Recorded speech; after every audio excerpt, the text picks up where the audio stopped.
Okay. Well, we're in Colby, Kansas today with the big track carriers that were just delivered here about a week ago, 2 weeks ago, and the Brian and Harlan Downing's operation. Colby, Kansas is in far western part of Kansas, and it's a good production area, one of the best ones in the U.S. Center pivot production, high quality deep soils. The area has been known for many years for its ethanol capability, as well as the big cattle feedlots here.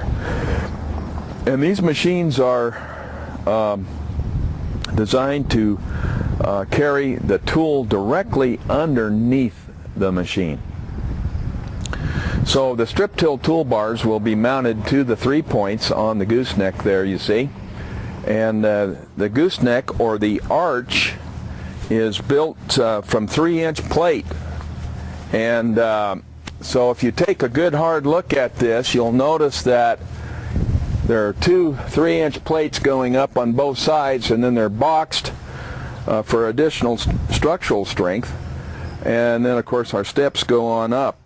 And the 3-point is mounted in such a manner that we can pick about 20,000 pounds and carry it underneath the machine. And the framework here comes up, and then of course it's plated on the bottom and the top. 3-inch plate here, 1.5-inch plate across here. This main plate here is a 1-inch plate on the front of the tubing, and the tubing is 14-inch deep section, 10-inch width, and that section depth is required to pick and carry the tooling that is carried by the carrier. The actual height when this is set up is about 74 inches, so you can walk a 6-foot tall man can walk directly underneath this machine, 74 inches in height. And of course this deep section frame, there's 4 main members carrying the load and allowing for the extreme turning, sharp turning that's required in this type of irrigated production area here.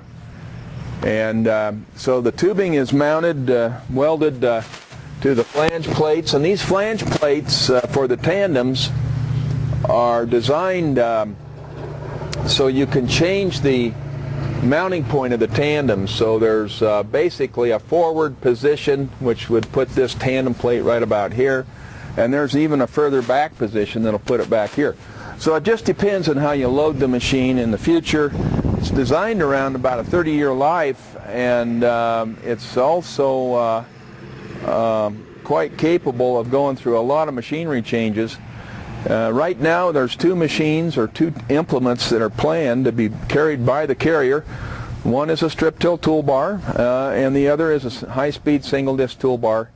More than likely it'll have P51 swiveling openers underneath it to get very low soil disturbance. And so the frame is designed to be very flexible and be utilized over a 30-year period. And so let's take a look here at the tandems. The tandems come down. We've got double plates on the tandems here to take that high torque load, and it goes into the track group. The cross shafts on the tracks are about 5.5 inch. And so we have another set of tracks that go on right here. Have not been installed yet. And the belts are quite interesting. They're 22-inch wide belts, and these were developed by Camoplast recently, specifically for this application. And what our discoveries were that we needed 22-inch wide belts for controlled traffic. And so the inside center line of these belts is of 120 inches, and the outside center line right through here for the outside belts is 180 inches. So the overall width of the machine is about 205 inches when it's totally set up to be in the field. The outside to outside dimension for shipping is just under 14 feet. So we don't need pilot cars to move it down the interstate system, and makes for easy transport. We actually set them up in Spokane with the tanks on board. In this particular case, we shipped without the ammonia tanks, but we shipped with the stainless tanks. And so let's go back here and take a look at this once again. Once again, this plate is adjustable, so we can reset these tandems into a different position if we so elect. And it's 3-inch. You'll notice that they're offset. This tandem here actually trails a little bit. So in that staggered design, we're able to make for a little easier turning, and we get a little bit more bridging action and more independent movement and oscillation of the tracks. So we get the equivalent of a machine that's running about a 24 roller system, or 12 rollers to the side, by having this tandem arrangement. And yet we're able to run in controlled traffic on corn, and we can shift over each year and do rotational band loading techniques, and or be very, very accurate with the location of the bands and the location of the seed rows across the field. So very little is known by most of the producers in the U.S. how critical controlled traffic is, and how important it is to keep those rows aligned with the old bands in rotational band loading. Well, Brian and Harlan have discovered rotational band loading, and of course their phosphate efficiency just goes right through the roof, along with the other non-mobile materials such as KTS and humic acid. So another good look at the track group, and this design is by Camoplast. It's the old land lever setup, and Camoplast bought that a couple years ago and has been pretty successful in getting this trailer design implemented. Well, on the back of the machine, we'll take a good look here, and you'll see we're coming around to the tongue area, and we tie the tandems together with this big beam that runs right across through here, and this gives it just a little more integrity, especially in the turn. And yet, if we're going to pull those behind us, we think we can run some gigantic equipment behind the machine, maybe as much as 120 feet as a banding unit, and we may pull up to 240 feet in a spray boom design, and maybe as much as 300 feet. We may take a look at bigger sprayers eventually with the track carrier design. So even though your first impression is that this machine is big, so are the farms. And you go to Saskatchewan and Montana, or out in North Dakota, or right here in Kansas, you've got big farms, and operators find nobody better to run the machine than someone like themselves. So they want the technical capability to stay in control of the nutrients, because you're looking at a machine that's going to be applying $120 to $150 an acre in nutrients. And the savings, the net savings with all the technology we're providing, is about $250 an acre in center pivot production, raising 250, 300 bushel corn. Of course, it's utilized in wheat and cotton. Well, the other thing you're probably wondering about on this machine is, what is this yellow member just directly below the ammonia tanks, right above the frame? It's a 6x6 section. Well, that is a slide table. And so as the machine moves through the field, this slide table actually travels back and forth hydraulically, and it can be done manually or automatically. But that slide table adjusts the weight on the tongue of the tractor. So the tractor tongue can in fact change its weight, and therefore make the tractor pull a lot easier. So it's a balancing act. We sense it. We watch the tractor performance monitors to make sure the tractor is pulling at absolute maximum. So this slide table in yellow will actually move back and forth 72 inches. And we have 2 cylinders, one on each side, that control it. And then there's a series of rollers up inside here that the table moves on. And of course it's safety pinned into position. Quite a dynamic piece of work there. Well, there's on the liquid side and the ammonia side, of course the white tanks are the ammonia tanks. And those ammonia tanks are 265 psi tanks. We call them DOT tanks.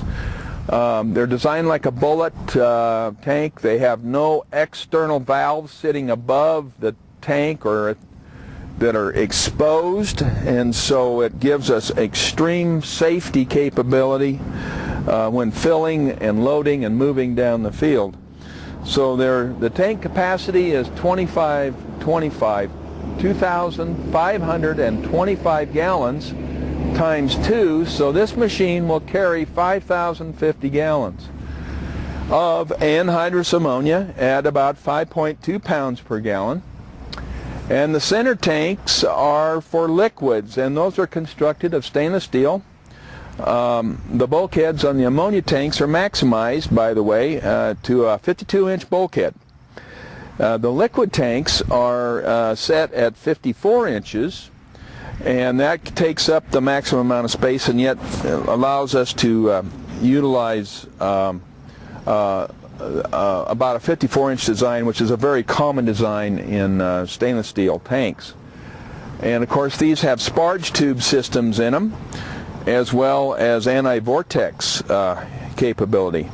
So both the ammonia tanks as well as the stainless tanks have anti-vortex couplings for extremely high flows and fast fills. So we hope to be able to move about 300 gallons a minute on the ammonia system at fill time, and same true with the polyphosphate. The ammonium thiosulfate will fill at about 300 gallons a minute. So with a total gallonage on board of around 7,500 gallons total capacity, this gives us a machine that will weigh in at about 120,000 pounds, depending on what tool we're packing underneath it. And so if you can imagine, that tongue load changes when you come to corners, so the table slides back as it picks up the tool to make the turn in the corner. So very critical to move your payload back and forth as you make a corner. Of course, there's 2 of these new yielders coming offline here. Both of them are identical mates, and built right there in Spokane, Washington. Have a lot of good suppliers in that part of the world, a lot of big machinery manufacturers, mining equipment, big construction equipment, a lot of aluminum industry equipment is built right there in Spokane. So the engineering came out of Exactrix, and Jeff Bitton, our chief engineer, was on the project, fully focused. Well, let's walk on around here. We'll take a look a little bit more.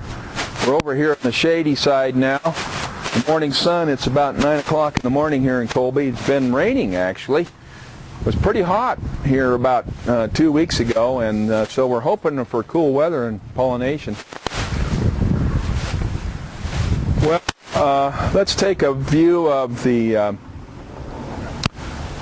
this left side of the machine. We're waiting to install the tracks here on the outside. Once again, the outside tracks run on a 180-inch gauge line. We're using camoplast belts with this unique trailer belt design. Very hopeful this belt design will perform long-term in roading and stand up very well. Allows for cooling too. These pads stand up about an inch off the deck, so we get to roading We need those pads to help cool and take that heat away. And of course the mid wheels are straight steel manufactured, and a lot of the heat is dissipated there. If you take a look down inside here, you'll notice that our guide blocks are very wide. They're about 6-inch guide blocks. So we're able to make nice sharp turns and expect those guide blocks to stay on. So the track design has been definitely an evolution, something to watch. We've been working with Landlubber now for about 10 years, and before that I worked with Caterpillar as I built the first track seater back in '92. So let's go up here again, Alex. Once again, deep section frame, and we can come up inside here maybe and take a look and bring the camera inside the frame, and we'll see what the light's going to do for us. And let's go back in here.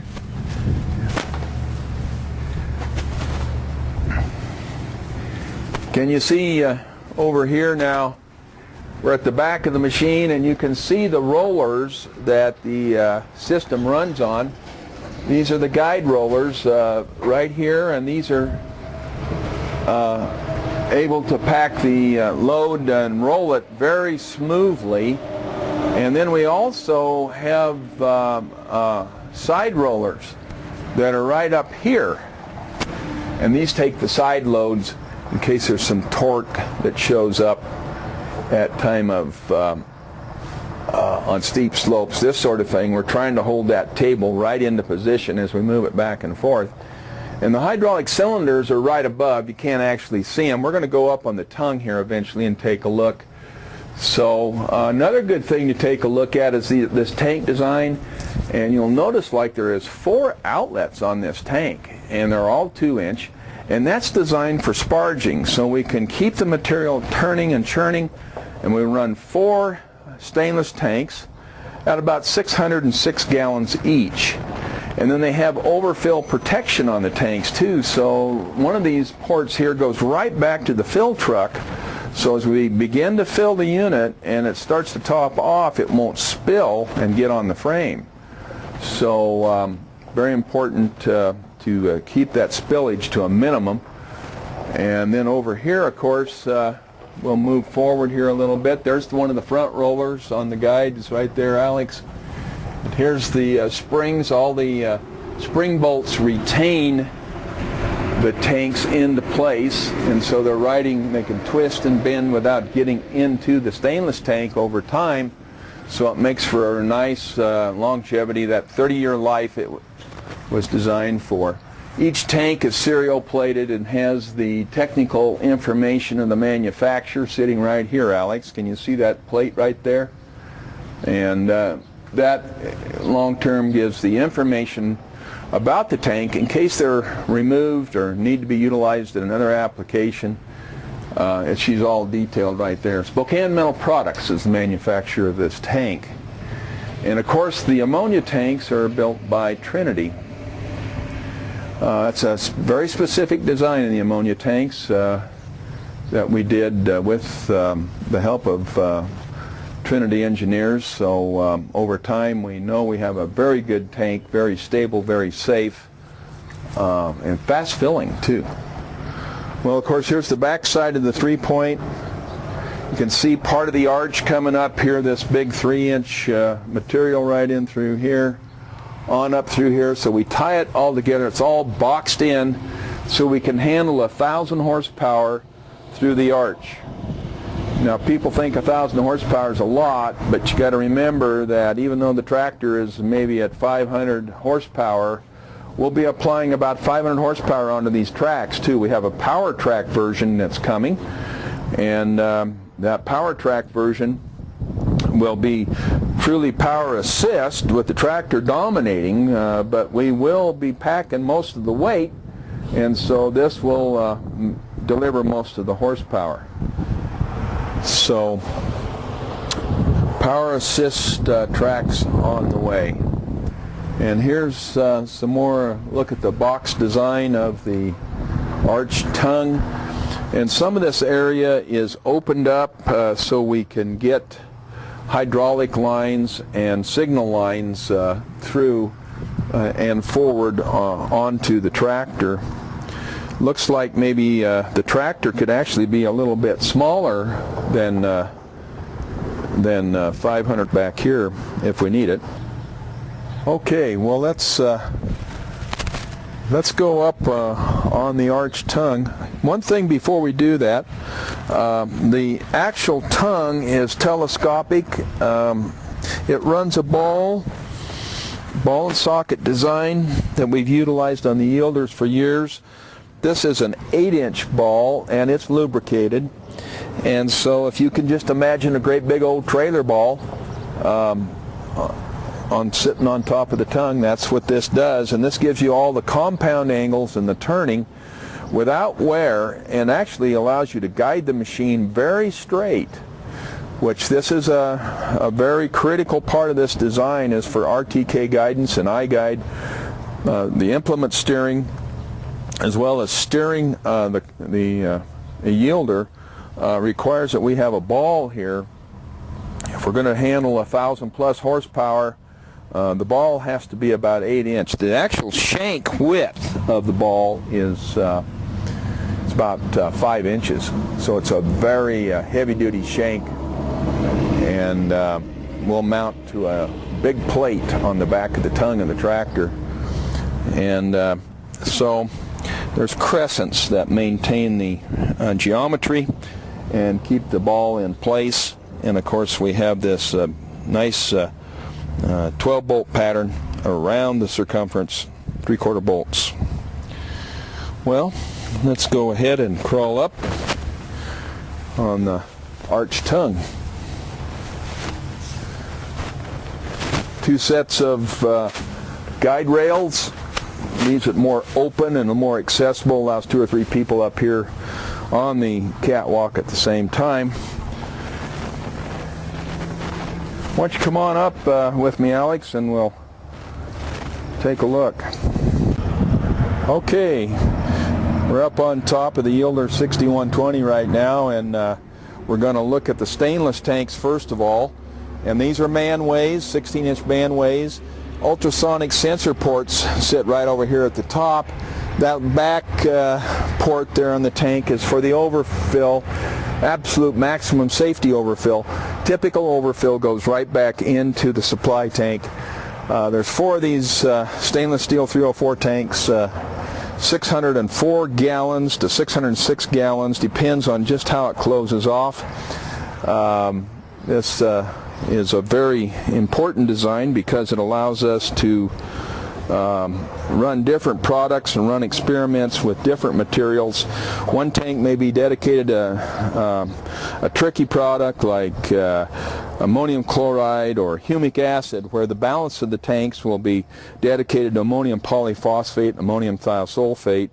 And then one tank may actually have a micronutrient package in it, so with as many as 3 or 4 pumps on board, we can make nutrient blends right on the go. We can mix and match the actual prescription required from the agronomists that helped us design the maps for the field. Tanks are spring mounted, so we can have a little bit of twisting as the slide table moves. Here's the hydraulic cylinders for the slide table, and of course the table is pinned right now for transport, so it can't move. Additional safety, of course. Looking on the tops of the tanks here, of the ammonia tanks, we got the bullet design. The relief valve is recessed inside the tank for additional safety. I think what we'll do is explain the hood next, and okay, everything is protected with this hood design from Exactrix. This little compartment here stores the documents, the history of the tank. The tanks will be pressure checked at least every 5 years as a DOT type tank, and of course they pack 2,525 gallons. The bottom port here has a vortex outlet, and that is the outlet for the system.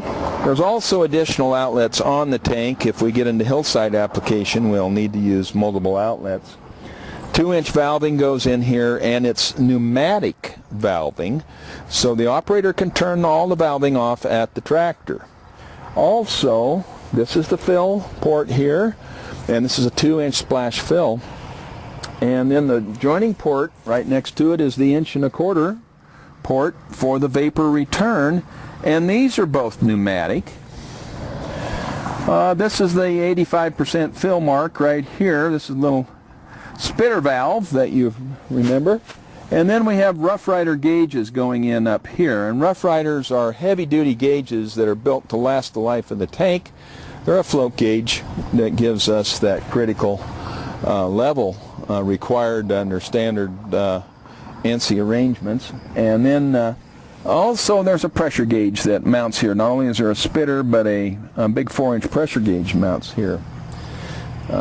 So the guarding gives us that protection and keeps the weather, the Great Plains weather, off of the valves, gets it all into a consolidated area for exceptional safety. So twin tanks, and they'll fill from the ground line. We don't allow anyone up on the machine during filling. All the filling is right at ground line, so if there is a spill or a problem, people can get away from it very quickly. And of course we have pneumatic shutdown of all the valves so we can stay in control of the ammonia. Polyphosphate, of course, fills from the ground level also, but a little bit different criteria on it. The idea is to keep the people off of the machine, and we don't want them climbing around, and especially when we're filling with ammonia, we don't want them up on the arched tongue at all. We'd prefer to keep everybody on the deck, ready to move away in case there's a problem. Well, sitting here in the sun like a turtle on a log this morning. It's about 75 degrees here in Colby. Beautiful day.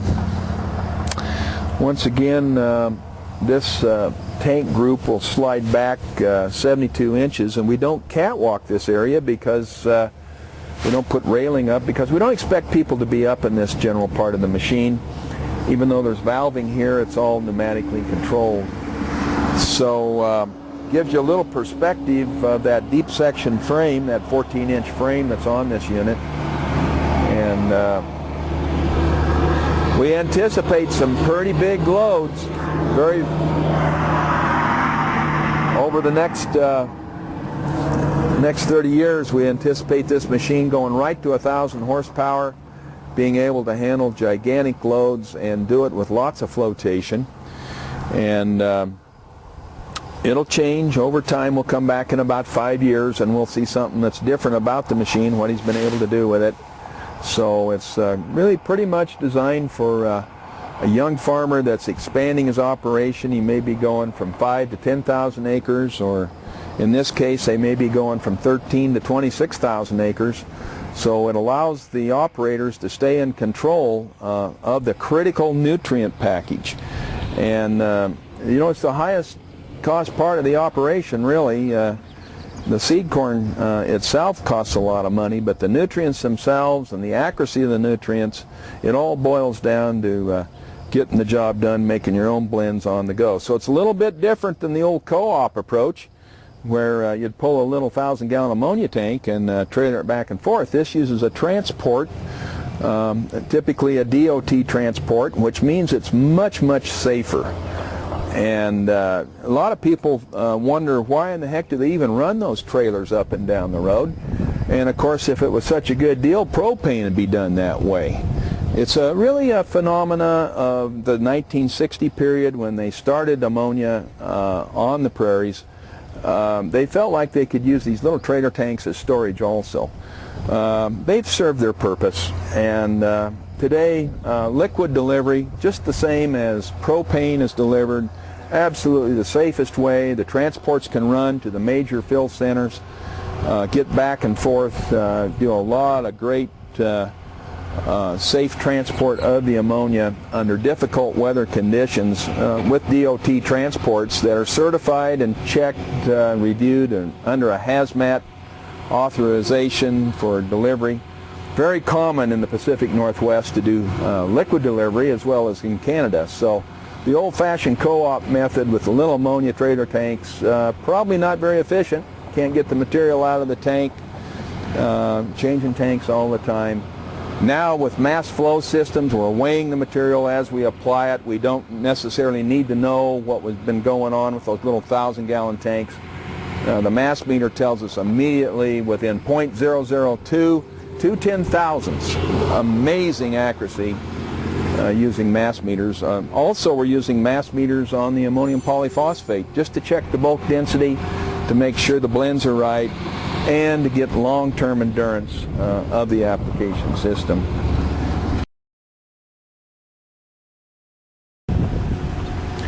Well, it's been quite a little project here getting this all delivered out timely to Brian and Harlan Downing at Colby, Kansas. And I want to thank all of our suppliers, and it's just great to watch this machine run. We'll watch it take off here in 2013. She'll be a big production year for these two machines. Thank you.